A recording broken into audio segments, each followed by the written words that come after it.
Hey everyone, it's Brendon here, registered physiotherapist based out of Vancouver, British Columbia, from the Run Lab, from Ip Physio, and boy, have I got a surprise for you guys today. So I was at work today, and this came in. The Saucony Endorphin Pro Plus. Now, the Pro Plus is actually the third entry to the Endorphin Pro line that Saucony has let out and released. They started with the Endorphin Pro, the Endorphin Pro 2, and then shortly after they released the Pro Plus. Now the Pro Plus is actually supposed to be a limited edition shoe. My local store actually only sold them for 72 hours, and so I actually had to wake up and wait in line online to purchase these, and they only had a couple in each size, and so I actually snagged the only one left in my size. So we're gonna get into a more in-depth review of the shoe once I get around 100 kilometers in there, but I'm so excited to see what these look like and try them on. So let's get going. Let's open up these bad boys.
Alright guys, I've got the Saucony Endorphin Pro Plus on. I'm all dressed up. Weather outside is nice. Let's take these bad boys out for a spin, shall we?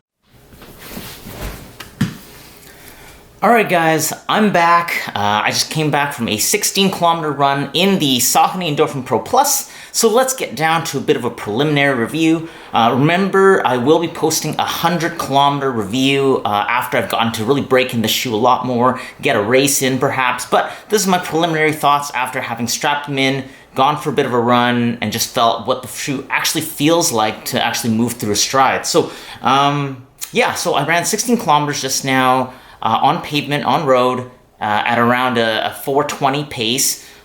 So for the Americans there, I don't have to do the conversion, but in kilometers, we're about 4:20 minutes per kilometer. So I know that there's no major differences in the outsole and midsole, but for some reason it does feel like the ride is a lot smoother, you know?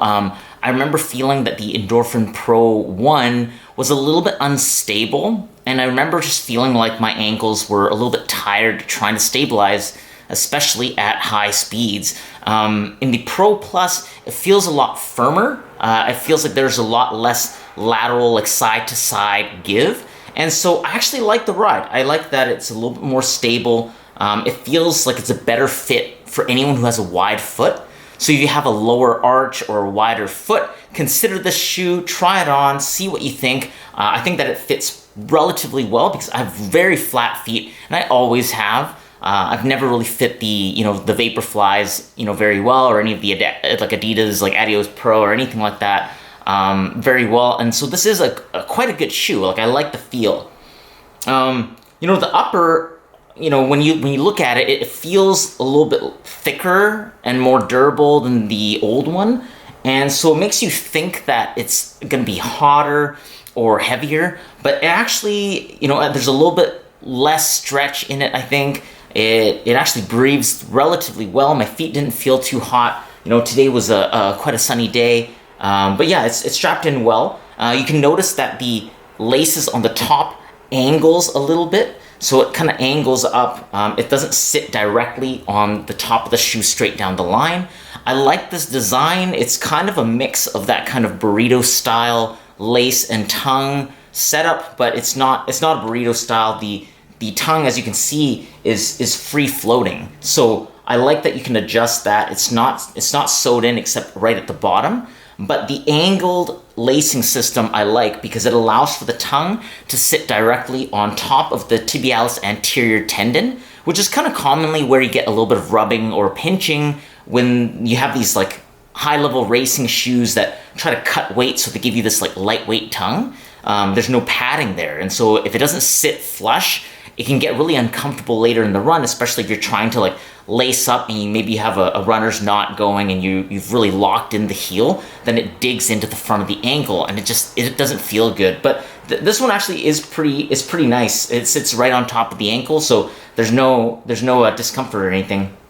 They also changed the material of the tongue itself. So instead of a fabric, it looks like almost like a suede layer on top of kind of like an overlay, kind of like plastic material, which is all right. It's pretty light. There's no major wrinkles, but where it sits is where it sits. It might crinkle a little bit depending on how you lace it up, but if I adjusted it a little bit and it seemed to work pretty well. I didn't have any discomfort at the front of my ankle, which I commonly do have to adjust a little bit on some shoes where the lacing system is a little bit off, but it felt pretty comfortable for 16 kilometers, so who knows, maybe if I run 20, 30, it might be a little bit uncomfortable, but that remains to be seen at this point.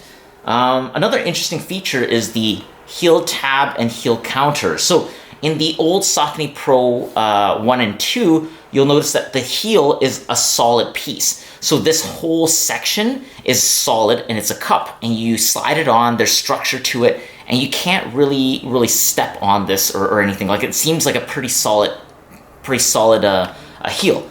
The interesting about the Pro Plus is that they have a thicker heel tab, so you can kind of see the outline here. This part is padded, it's a little bit thicker, but underneath here, where the heel counter is, there isn't really one. The heel counter is actually just fabric. So initially I wasn't sure how this was gonna affect it. I thought maybe, it would not have enough structure, maybe slip off my ankle.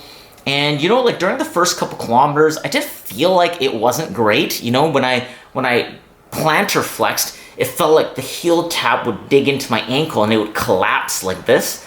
And it just felt like my ankle wasn't sitting directly into the pocket.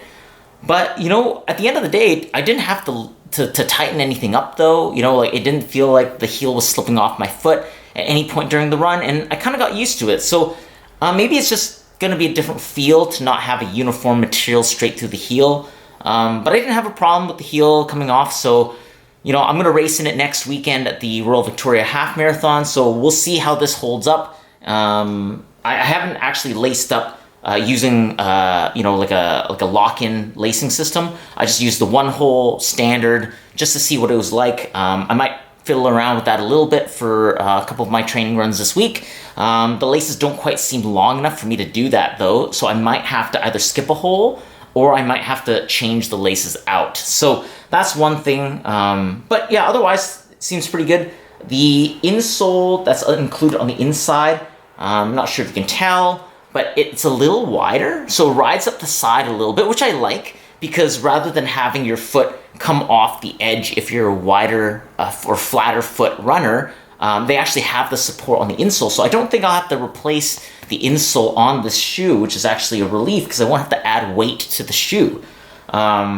yeah, and then that brings us to kind of like the the bottom of the sole, like the heel, the high abrasion rubber that's on the bottom.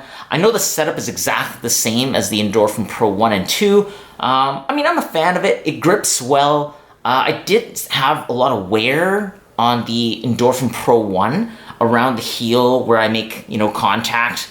Some of the rubber was starting to come off. I had shaved off some of this and started getting into the foam, which obviously doesn't last that long. So, hopefully this shoe will last a little longer. I think I have around 400 to 450 kilometers on the Endorphin Pro 1, and I started having some wear on the rubber. So we'll see. I'll use this shoe sparingly. I'm just going to use this for maybe end of training tempo runs, leading up to a race, and then the race itself. I'm not going to use this for long runs, but I did want to get a 16 kilometer in today just so that I could do this review and kind of break down the shoe. Otherwise, everything else seems really, really good. The structure of the shoe being wider does not take away from the carbon fiber plate and the feeling, like you can see that, it's quite durable, and I know that when I'm going through the paces at a high speed, I don't feel like I'm losing any of that forward propulsion.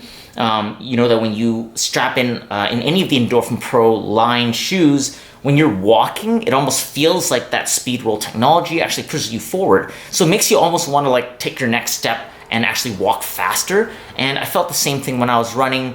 Didn't feel like it was any less than the original Endorphin Pro 1. So yeah, I'm a big fan of this shoe in general. This was a great fit though, as a wider foot runner and flatter foot. I've had problems, fitting into some of the high-level racing shoes, just because they tend to be a little bit narrow. But this shoe, really out of the box, felt incredibly comfortable. So for those of you who have wider feet, I highly, highly encourage you guys to check this shoe out. But let's get down to weighing the shoe. So let's go and set that up. Alright guys, so we're going to measure first the Endorphin Pro 1, just for comparison. So here we have it. Look at that. That is an even 210 grams for the original Saucony Endorphin Pro 1. We'll put that aside, and let's take a look at the Saucony Endorphin Pro Plus, the brand new 3rd edition here. 183.6. So let's just remeasure that one more time, just to double check, make sure that things are even. We'll average the weight, and we have again another 210.0 flat. So that's pretty consistent. And let's take a look at this one. Get that shoelace out of the way. So 183.5. So pretty close. 183.6 the first time, 183.5 the second time. But there you guys have it. The Saucony Endorphin Pro Plus. That is about a 27 gram difference between the Endorphin Pro Plus and the Endorphin Pro 1. So there you have it. All right, and we're back. And so as you guys can see, the Endorphin Pro Plus, clocks in at about 26 grams lighter than the Endorphin Pro 1, and that's actually a decent change. That's a sizable amount of weight difference, considering that the weight class this shoe is in is already so light. So I really do think that this upcoming season will have the Endorphin Pro Plus as one of the high level competitors. We might be seeing this shoe on a podium sometime soon, but who knows. Keep in mind, I will be posting a 100 kilometer review soon, so stay tuned for that. Otherwise, thanks for tuning in. I'm Brendon Ip, coming to you from the Run Lab with another great shoe review. Till next time.